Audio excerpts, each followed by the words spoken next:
Det var jul. Det var kaldt, og snøen lå tung på bakken. Nede ved havna i byen sto et lite, gammelt hus. Det var et enkelt hus, laget av treplanker. Det hadde vært et venterom for båtene før, men nå var det ødelagt og forlatt. Huset hadde ikke vinduer, og vinden blåste rett inn. Inne i huset satt en ung kvinne. Hun het Karen.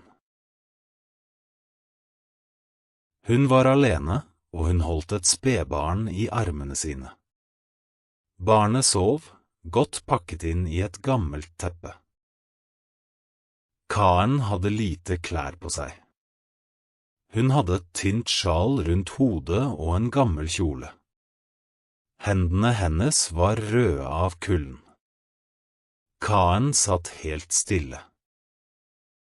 Hun lyttet til lydene utenfor. Folk gikk forbi, men ingen stoppet. De hadde det travelt med å feire jul. Karen hadde ikke et hjem. Hun hadde ikke mat eller varme klær. Hun hadde bare dette gamle huset. Her kunne hun være i fred for kulden og menneskene. Plutselig kom en politimann gående. Han så Karen inne i huset og stoppet. Han gikk inn og spurte. «Hva gjør du her, jente? Hvorfor sitter du i dette gamle huset?»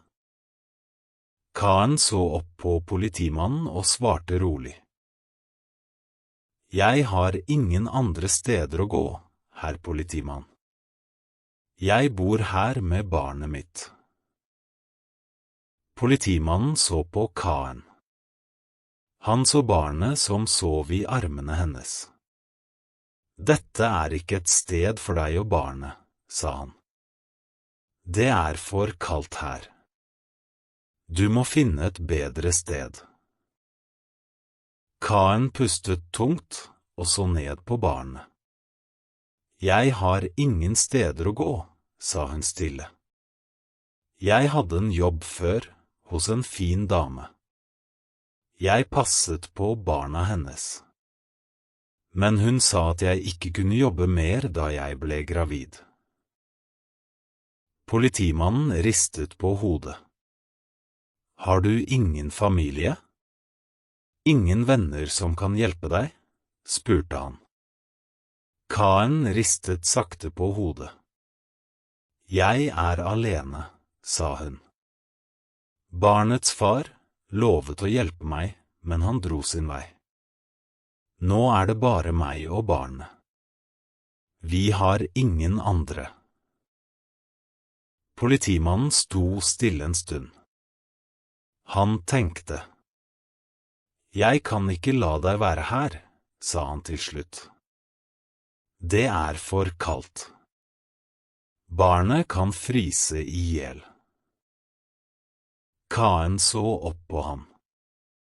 Øynene hennes var triste, men hun smilte forsiktig. «Herr politimann», sa hun. «Her i huset er det i det minste tørt. Jeg passer på barnet mitt så godt jeg kan. Vi trenger bare et sted å være i natt.» Politimannen så ut i mørket. Snøen falt fortsatt tungt. Det var julenatt. Han trakk pusten dypt. «Det er greit», sa han. «Du kan bli her i natt. Men i morgen må du finne et bedre sted.» Karen nikket takknemlig. «Tusen takk, herr politimann», sa hun. Politimannen gikk ut av huset. Karen satt igjen alene med barnet sitt. Hun strøk forsiktig over barnets hode. «Vi klarer oss», hvisket hun. «Vi klarer oss.» Natten var lang og kald. Karen satt i huset og holdt barnet tett inntil seg. Hun prøvde å holde det varmt, men vinden blåste gjennom sprekkene i veggene. Hun følte seg trøtt. Hun hadde ikke spist på lenge, og kulden gjorde henne svak. Hun tenkte på livet sitt. Før hadde hun drømt om et bedre liv. Hun ville gifte seg og få et fint hjem. Men alt hadde gått galt. Nå satt hun her, i et gammelt hus, alene med barnet sitt. Ute i mørket gikk politimannen tilbake til stasjonen. Han tenkte på Karen. Det gjorde vondt i hjertet hans. Han visste at mange mennesker levde som henne, uten et sted å bo og uten hjelp. Men han kunne ikke gjøre noe.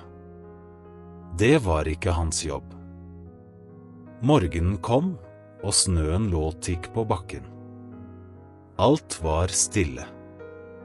Ingen kom til huset før politimannen gikk tilbake for å se til Karen. Han åpnet døren forsiktig. Inne i huset satt Karen med barnet i armene.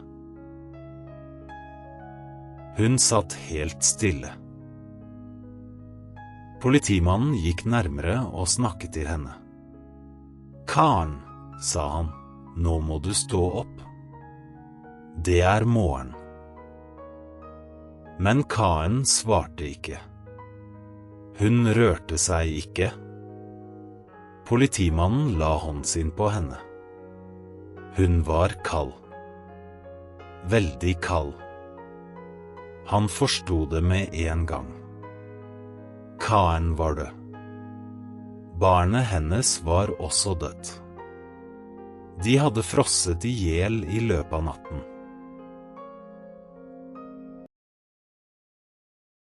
Hva synes du om Karen og hennes jul? Kommenter nedenfor, vi vil gjerne høre dine tanker. Hvis du likte videoen, trykk på like-knappen og del den med noen som også lærer norsk. Og ikke glem å abonnere på kanalen vår for flere historier som hjelper deg å lære norsk på en enkel og engasjerende måte. Vi ses i neste video.